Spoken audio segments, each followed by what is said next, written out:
I would have never considered ever joining a religious order or becoming a priest. When I was in high school, an MSc priest, a Fijian MSc priest, asked me if I would ever consider becoming an MSc. I said, no bloody way. Well, no way. And he said to me, well, it's not that bad. I only considered it years later when I started working for the MSCs, and I started meeting all these other people who came through from all over the world to this little country in the Pacific, all over Europe, Australia, Asia, and just listening to them talk about their experiences and where they're from. I used to wonder, come all the way to this small country in the Pacific and going to even smaller countries like Kiribati and Marshall Islands. I was fairly impressed with their stories. I suppose, in a way, we're all looking for something, and what it is we're looking for is, well, for me, what it is I'm looking for is, actually I'm looking forward to something. It is when I'd like to have a contentment when I'm much older, looking back at life and sort of saying, I've been happy with the way I've lived life. And just listening to these people's stories. They talk about the challenges.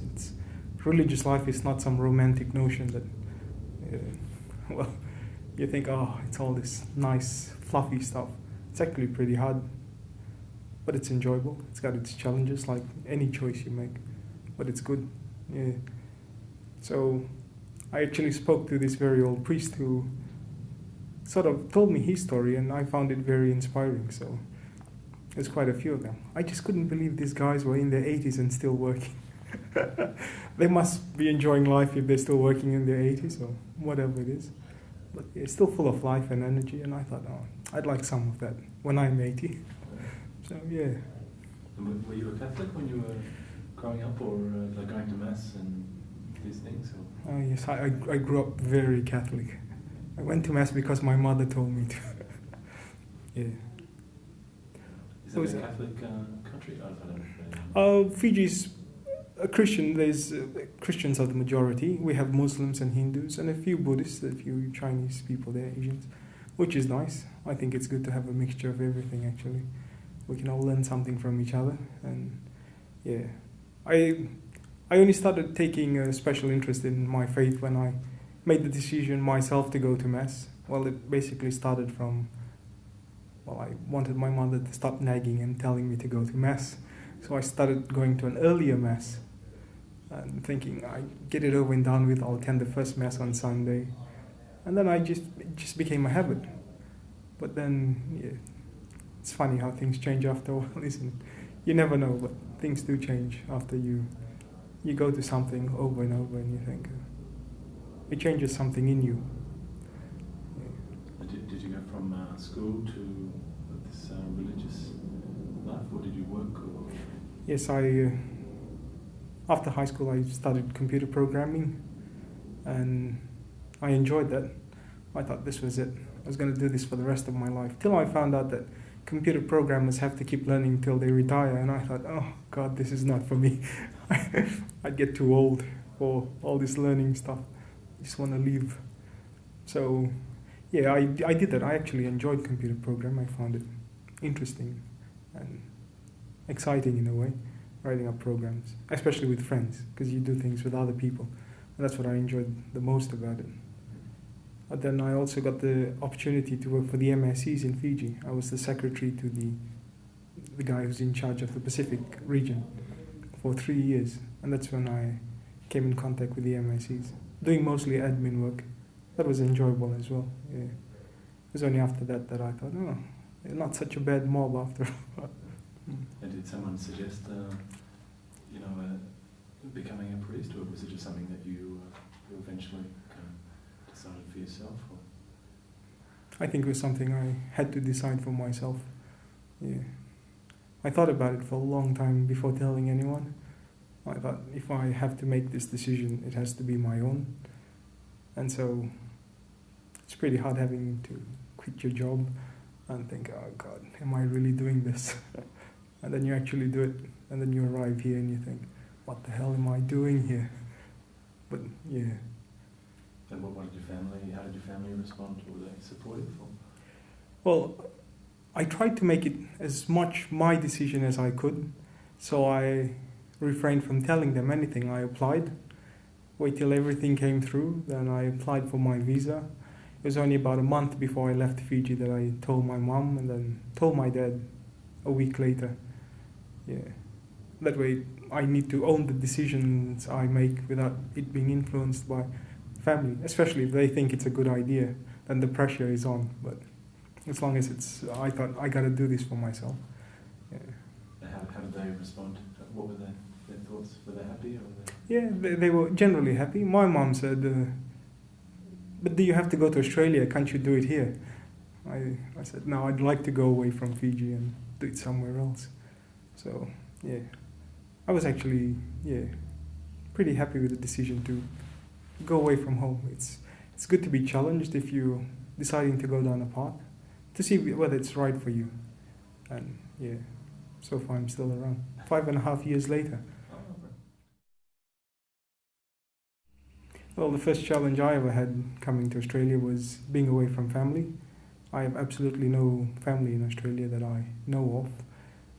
So that's pretty hard as it is. And while I was here, I got sick during the first few months and I was in hospital. And being sick away from family and with these people you've only known for a few months is pretty tough. But I actually found a family after that here with the MSCs, which was pretty good. Yeah. And ever since then, I felt right at home with the MSCs here in Australia and in every MSC community I've been in since then. Yeah. It's challenging being in a community because we're all different. I always say, well, can you imagine living with me for the rest of your life? Boy, that's tough. But no, it is. It's got its joys, but its challenges as well. Yeah. Any more challenges, or like in your day-to-day life? What do you find hard as part of being in a religious order? Or?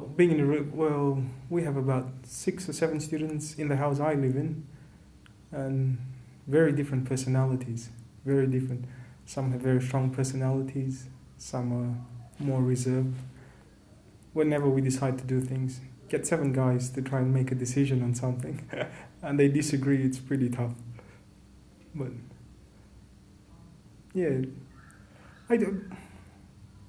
I think challenges are, for me personally, the personal challenges are much more different. It's always the discernment. Every now and then I think of life and try and see what's ahead of me, what's behind, what I've gone through.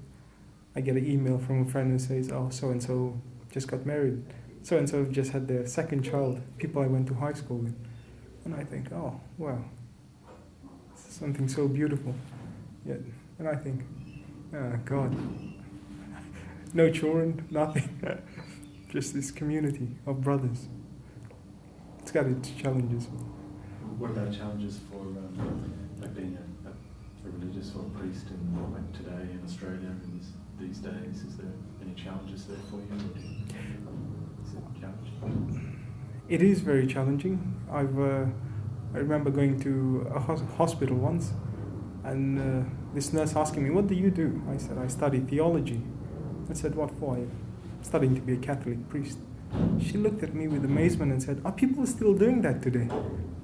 And I said, "Yes." And so she asked me, people become very curious about what you do. And that's when you talk about life to them. Being a priest is not about all these pious, holy things. That's a very small part of it. It's about life and love and all the things that makes us humans. And fostering that and encouraging that. Yeah, I think this world needs more people who encourage you, and yeah, it's a tough world out there. I reckon the best thing about being in a religious community and in formation right now, 5.5 years of it, things I've enjoyed the most is pastoral ministry. In 2008, I did pastoral ministry at Long Bay Prison. That was so exciting. 1 day a week I'd go in there. Oh God, you meet all sorts of characters in there. But yeah, I went in there, and coming from a small country, you go into the gates, high fences, people with guns walking around, going through gate after gate after gate, and then meeting all these people. And from the outside, because you see all the fencing and you think, oh God, I wonder what they're like in there. But you go in and you meet some of the most interesting people you've ever met in your life in there. And you think, yeah, I wonder how they got in here. They're pretty street smart, these guys. But yeah, I worked in Prague House in Melbourne, run by the charity nuns. There are people who are in that particular place who are schizophrenic. Some are recovering alcoholics or alcoholics. Some are homeless people. And just going in there a day a week and helping out, serving food, cleaning up after them, going for walks with them. Those with schizophrenia shout at you for no reason and you think, like, really get angry. And it's interesting. But the best one so far, this year I work with HIV/AIDS ministry in Melbourne. And I find that very fruitful for myself and what it means to be a priest in today's society where everyone is so different. And you have to go to a place like that where you see how different people are. Very different views. Most of them, I've asked a few of them, they don't profess to have a religion, but most of them are just beautiful people who, just like you and me, trying to find their way through life. Yeah. What do you enjoy most about being with those people, or is it just getting to know their story, or is it helping them, or what is it about? What do you enjoy most about? I think, in terms of helping, I don't know how I can help, but the best thing I can ever do for them is to listen to their story. Everyone needs to tell their story. It's amazing what they tell you if you take the time to listen. Because usually everyone wants to say something, no one wants to listen. So if you sit there and you listen and they know you're listening, they tell you such amazing stories. And you wonder, how did they manage to survive all this time? You get the most amazing stories that makes you really appreciate where you are in life and the privilege it is to sit there with someone who's willing to share their story with you. Something so intimate and personal and vulnerable as well. Yeah. And what about being in the parish here? What are the good things about being in the parish as you are now, or Blackburn? I actually don't think parish life is for me. As a priest, I don't see myself working in a parish. If ever there was a parish, I'd hope there was a small one. I was in Tasmania recently, came past Kings Meadows Parish. Actually, it's in a place called Youngtown. It's a lovely little parish. I like small parishes because you get to know everyone. Big parishes, you sort of say hi to so many people, and it doesn't match my personality, I think. I like a smaller parish where you know everyone and you know what's happening with people and you keep in touch with them. Yeah. And what about Fiji? Do they have somewhere like small parishes there for you? Do you plan to go back there? Well, I actually have no plans of going to work in Fiji at this stage. Parishes in Fiji, there's hardly any small ones. Everyone still goes to Mass every Sunday, and so the parishes are quite big. Yeah. I think Jesus has become more fascinating for me since I began my studies. Before I joined, Jesus was this person who was the Son of God, full stop. Worked miracles, zap, cured the sick, raised the dead, and then died. And oh wow. But here, since my studies, you learn more and more, especially with our spirituality, the human heart of God, which Jesus had, and a very human heart, someone who cried. I've read passages in the gospel where Jesus cried for Lazarus and for other people. And you read it and you don't attach much emotion to it, because you think, Son of God doesn't cry. But then if you have this really human person who understands how you feel, understands the meaning of loss and family and friends, and what it means to hurt, and he cries, and you feel more connected to this person, and you feel that certain understanding between you and God, a relationship, someone you can relate to, in this person of Jesus.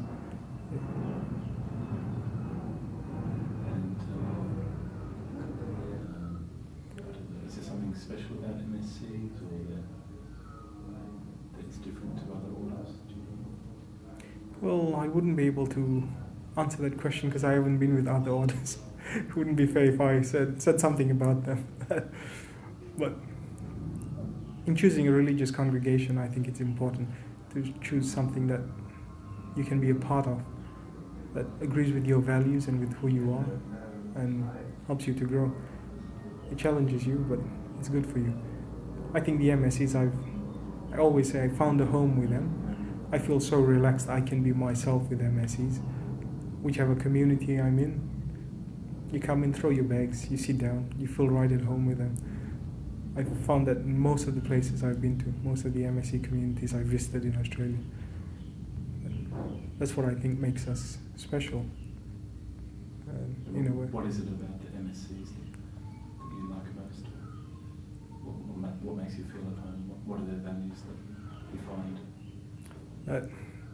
We have to have a sense of humour. It's in the Constitution, number one. But you meet a few people quite a few people whose story inspire you. Especially they're the older guys. I get inspired by the older guys here at the monastery and in different places, who tell you a lived spirituality. Examples from their ministry, time in ministry, where they become this person of the heart we always talk about. This real human person who doesn't judge you, but who just encourages you. I've heard so many stories. Yeah. I love how Terry Norton tells people. Two opposite ends. Terry Norton and Michael Fallon. I was with them Christmas last year, and I was saying something, and Terry Norton says to me, "You know what? It doesn't matter." And I thought, he said, keep that in mind. Whatever difficulties you're going through, just think it doesn't matter. Whatever problems you're having, yeah. And then Michael Fallon goes the other way and says, everything matters. You can't say nothing matters. There's two very beautiful people who lived this same life in different ways. But, yeah. My only advice for anyone who's considering joining religious life is, if you decide to do it, don't do it half-hearted. Don't just dip your toe in, jump in. Then you will know whether it's for you or not. Yeah. That's simple. Because if you do something half-hearted and then you leave, you never really know whether it was for you or not. But if you put your whole self into it and say, I got to try and make this work, and if it doesn't work and it's not for you, then you will leave satisfied that you've tried.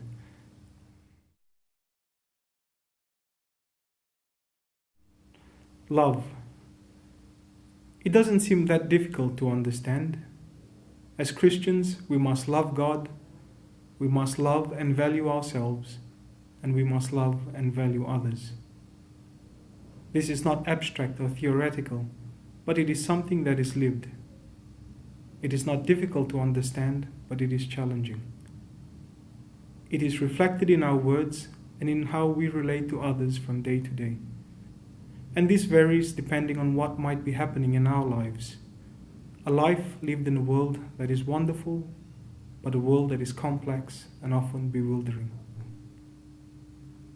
As Christians, I believe our invitation to love is intimately connected to God's invitation for us to enter into life in all its fullness. This life lived in all its fullness is for me the definition of a vocation. A vocation has nothing to do with what you do. It is not an occupation. But it has everything to do with who you are, the person you bring to what you do every day. And this ties in with the word spirituality. Spirituality is about discovering and knowing your true self and your values and living by them. It is having an internal point of reference for our choices and actions instead of basing them primarily on society's pressures and influences. Spirituality gives depth and meaning and resonance to what we do ordinarily. So what is my vocation? I have been with the MSCs now for a little over 5.5 years. I have often been asked by my peers whether a religious vocation was something I knew I always had. In fact, I remember being asked by an MSc in Fiji whether I would consider signing up, becoming an MSc. My short answer was, no way. He laughed and said, well, Kimi, it isn't that bad.